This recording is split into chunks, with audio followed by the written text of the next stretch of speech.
الحمد للہ رب العالمین والصلاة والسلام علی سید المرسلین اما بعد فاعوذ باللہ من الشیطان الرجیم بسم اللہ الرحمن الرحیم واما بنعمت ربک فحدث صدق اللہ مولانا العظیم وبلغنا رسولہ النبی الامین المتین الکریم ونحن على ذلك لمن الشاهدين والشاكرين الحمد للہ رب العالمین۔ حضرات محترم، یہ عرض کر رہا تھا کہ خواجہ معین الدین چشتی اجمیری رضی اللہ تعالی عنہ پشاور سے لاہور شریف پہنچے تو سید علی حجویری المعروف داتا گنج بخش رحمۃ اللہ علیہ کے مزار شریف پر حاضری دی۔ 40 دن تک چلہ کاٹا۔ چلہ کاٹنے کے بعد لاہور شریف سے چلے دہلی، سونی پت، پانی پت، کرنال سے ہوتے ہوئے اجمیر شریف پہنچے تو آپ کی عمر مبارک 47 سال تھی۔ 47، 40 پر 7 سال، 47 سال تھی۔ آپ نے ابھی شادی اور نکاح وغیرہ نہیں کیا تھا۔ جب آپ اجمیر شریف گئے تو آپ کے ساتھ چند مرید تھے۔ ایک حضرت خواجہ بختیار کاکی رحمۃ اللہ تعالیٰ علیہ اور دوسرے چند مرید جو راستے میں آپ کے مرید بنے تھے۔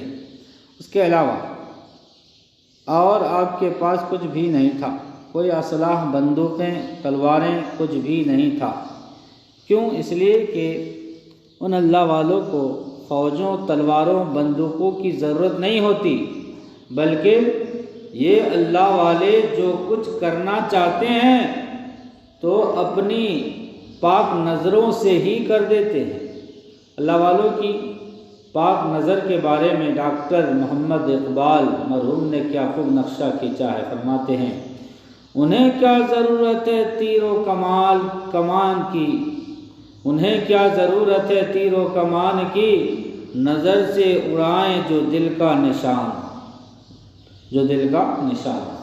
نہ تخت و تاج میں، نہ لشکر و سپاہ میں ہے، ارے جو بات مرد قلندر کی بارگاہ میں ہے۔ یعنی یہ اللہ والے وہ پاک ہستیاں ہیں جن کی نگاہیں ایسی ہوتی ہیں کہ انسان کو منزل مقصود تک پہنچا دیتی ہیں۔ اس لیے ڈاکٹر محمد اقبال مرحوم دوسری جگہ فرماتے ہیں، خسروی شمشیر و دروشی نگاہ، ای دو گوہر از محیط لا الہ۔ یعنی ان اللہ والوں کے پاس دو چیزیں ہوتی ہے، ایک درویشی نگاہ اور ایک خیروی تلوار ہوتی ہیں۔ وہ تلوار لوہے کی نہیں بلکہ وہ تلوار نگاہ کی ہوتی ہے۔ جو کچھ کرنا ہوتا ہے وہ اپنی ایک نگاہ پاک سے کر دیتے ہیں۔ ایمان والو، جب حضرت سیدنا خواجہ اجمیری رضی اللہ تعالیٰ عنہ اجمیر شریف پہنچے تو آپ نے جا کر وہاں دین کی تبلیغ اور اشاعت کرنی شروع کر دی۔ کیسے آپ نے تبلیغ فرمائی تو سنیے۔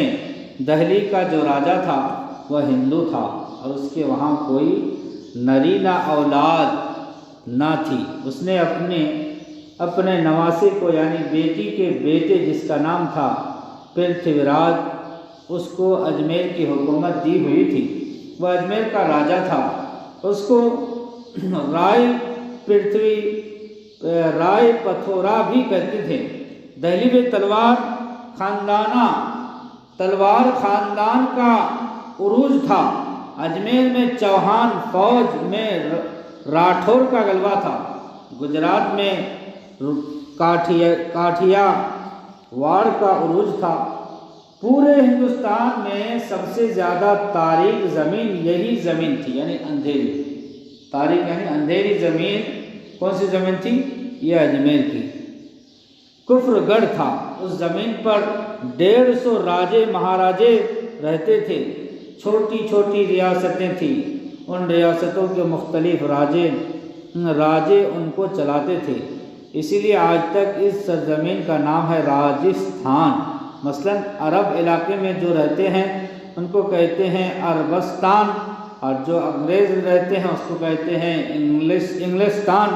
جہاں خان رہتے ہیں اس کو کہتے ہیں افغانستان، جہاں پاک لوگ رہتے ہیں اس کو کہتے ہیں پاکستان، جہاں راجے رہتے ہیں، جہاں راجہ رہتے تھے وہ راجستھان۔ ہر علاقہ ہر راجوں مہاراجاؤں کا گڑھ تھا، وہ تھے سب کے سب ہندو بت پرست، اور بت پرستی میں بھی پورے ہندوستان میں سب سے آگے، بت پرستی کے لحاظ سے سب سے زیادہ تاریخ علاقہ اجمیر کا تھا۔ اجمیر میں بڑے بڑے مندر تھے، ان میں ایک مندر بہت ہی بڑا تھا، اس مندر میں بڑے بڑے لوگ پوجا پاٹ کے لیے آتے تھے۔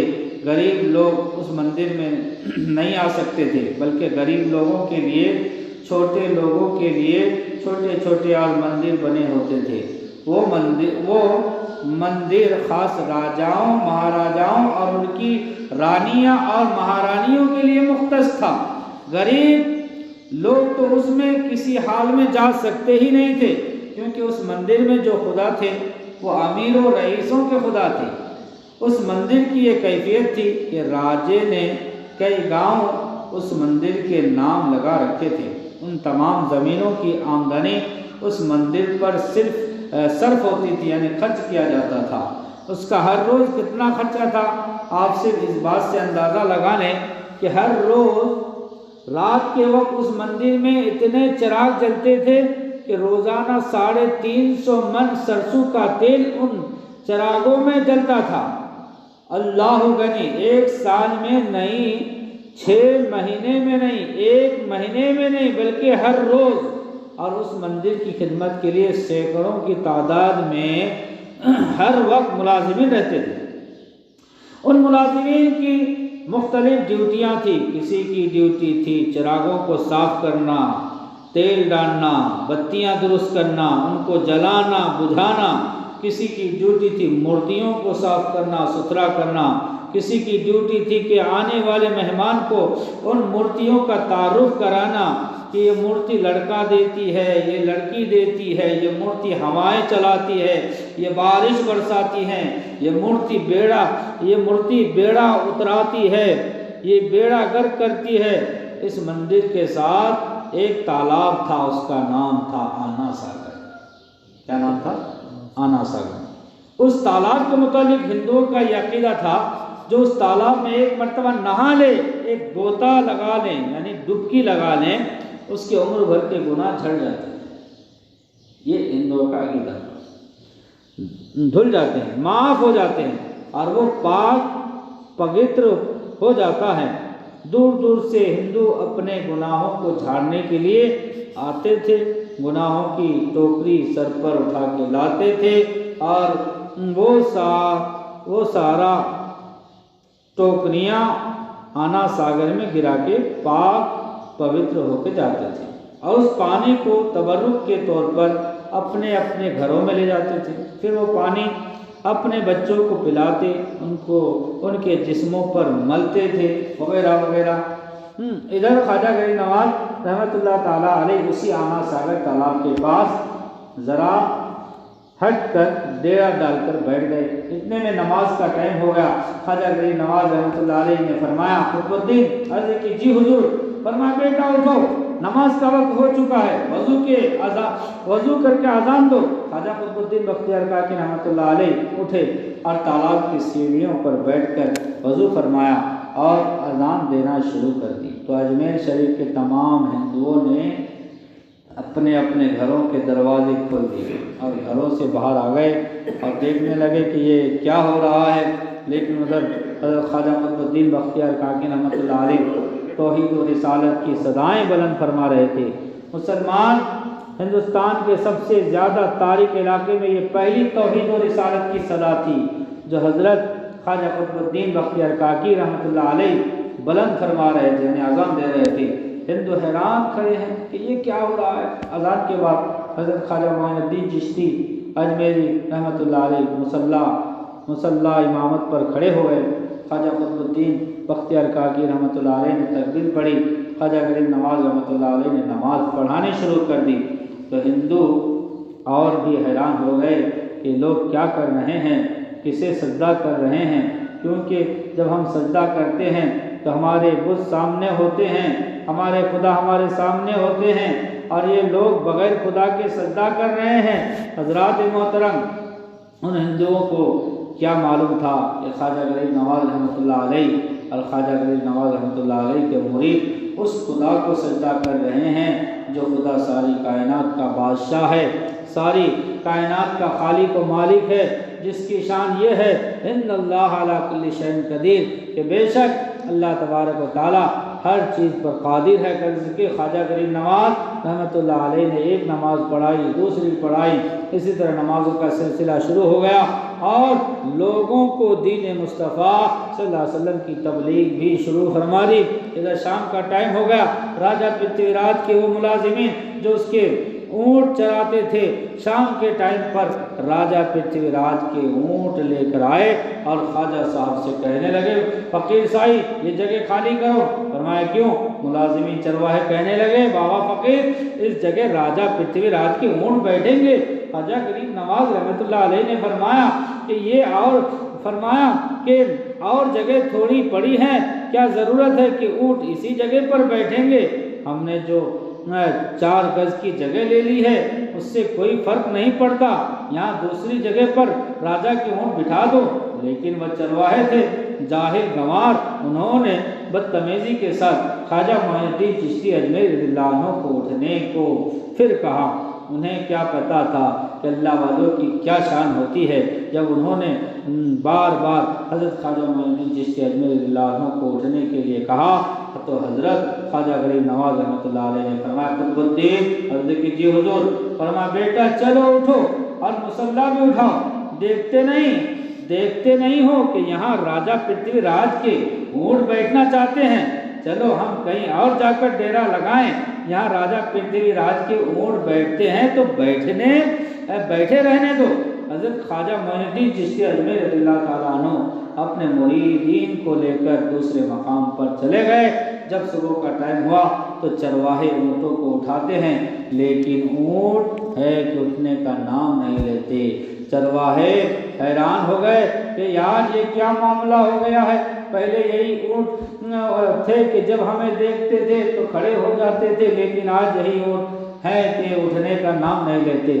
تو ان چرواہوں میں سے ایک چرواہے نے کہا کہ یار کل شام کو تم نے اس فقیر کو یہ کہتے ہوئے نہیں سنا تھا کہ وہ فقیر کہہ رہا تھا کہ راجہ کے اونٹ بیٹھتے ہیں تو بیٹھے رہیں، اب یہ بیٹھے تو ہیں۔ چرواہے بڑے پریشان ہیں کہ کیا کیا جائے۔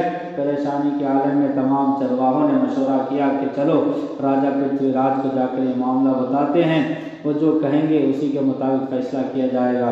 چنانچہ تمام چرواہے اکٹھے ہو کر راجہ پرتھوی راج کے پاس گئے اور کہنے لگے کہ مہاراج اس طرح ایک فقیر بابا ہے جو اونٹوں کو اٹھنے نہیں دے رہا ہے۔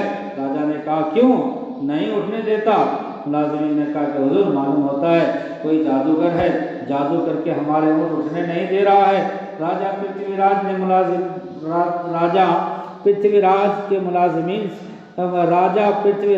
ملازمین سے کہا کہ جاؤ اور اس فقیر کو بابا کو کہو بابا مہربانی کر کے اپنا جادو واپس لو اور اونٹوں کو اٹھنے دو، اگر یہ یہیں بیٹھے رہیں تو بھوک اور پیاس سے مر جائیں گے، اور فقیر تو جانوروں پر بڑے رحیم و شفیق ہوتے ہیں۔ تمام چرواہے اکٹھے ہو کر خواجہ معین الدین چشتی اجمیری رضی اللہ عنہ کے پاس آئے اور لگے ہاتھ جوڑنے، لگے منتیں کرنے، بابا جی مہربانی کرو اپنا جادو واپس لو اور اونٹوں کو اٹھنے دو۔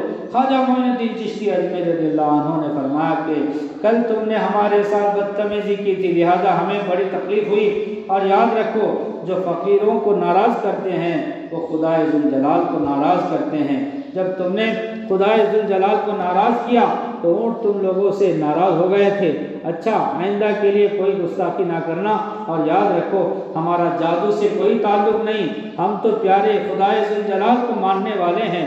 جاؤ جس کے حکم سے اونٹ بیٹھے ہیں اسی کے حکم سے اونٹ پھر اٹھ جائیں گے۔ جب چرواہے اونٹوں کو اٹھایا تو اونٹ اٹھ بیٹھے، لوگ حیران ہو گئے۔ خواجہ معین الدین چشتی اجمیری رضی اللہ عنہ کی یہ کرامت دیکھ کر لوگ خواجہ غریب نواز رضی اللہ تعالیٰ عنہ کی طرف متوجہ